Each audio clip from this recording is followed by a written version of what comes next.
One of the greatest gateways into the human spirit is food. You must understand that what enters your body doesn't only affect your flesh, it affects your sensitivity, your clarity, your discipline, and also affects your atmosphere.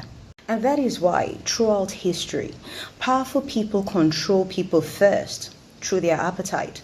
If I can control your appetite, I can influence your decisions. The first temptation in human history was not about violence, it was about consumption. There are people who think weakness only comes from lack of sleep, lack of food, lack of money, or lack of opportunities. No. There are people sitting in beautiful homes but carry broken spirits. There are people smiling publicly, but behind closed doors they're feeling drained, confused, irritated, or angry. Not every food is dangerous because of the ingredient itself. Sometimes the danger is in the intentions behind it.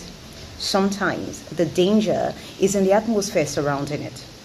Some consumptions are not feeding strength, they are feeding chaos. The number one food that weakens the spirit are foods connected to excess intoxication. Anything that removes your self-control becomes a dangerous doorway. Our spirit was designed to govern our bodies, not the other way around.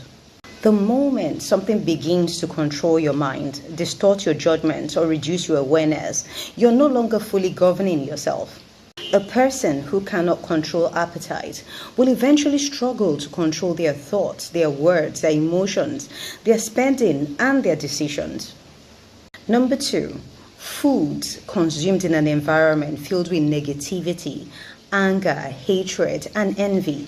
Never underestimate atmosphere. Food absorbs environment. In ancient traditions, meals were treated with honor, prayer, and gratitude. People understood that food was more than chemistry.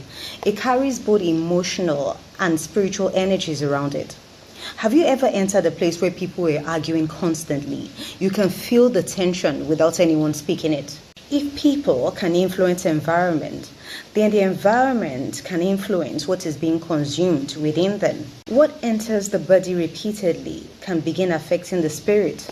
That is why wisdom says, never consume carelessly. Learn to pray over what you eat. Number 3, food consumed without discipline. A person that cannot say no to the body will eventually become ruled by the body. There are people who eat not because they're hungry. Some eat because they're empty emotionally. Some eat because they're angry, some bored, some depressed. Anything that removes discipline also removes clarity. Even athletes understand this principle. They deny themselves temporary pleasures for long-term victory. Number 4, food connected to greed and corruption. When people build their entire lives around greed and selfish gain, it contaminates everything around them. There's so many people that have built their wealth through pain, oppression, and deception, and then use the resources to influence others. Never admire provision without examining character. Not everything that shines carries peace. Number 5, constant consumption of things filled with fear, death, and corruption through the mind.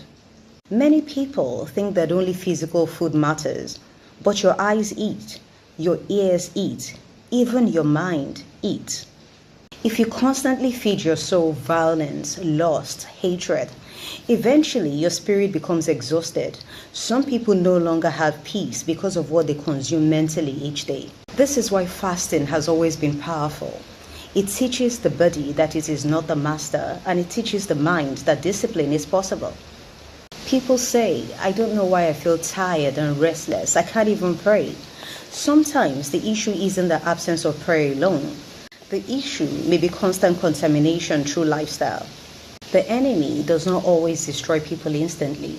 Sometimes weakness is introduced slowly, one habit at a time, one compromise at a time, until eventually the person no longer recognizes themselves. Namaste.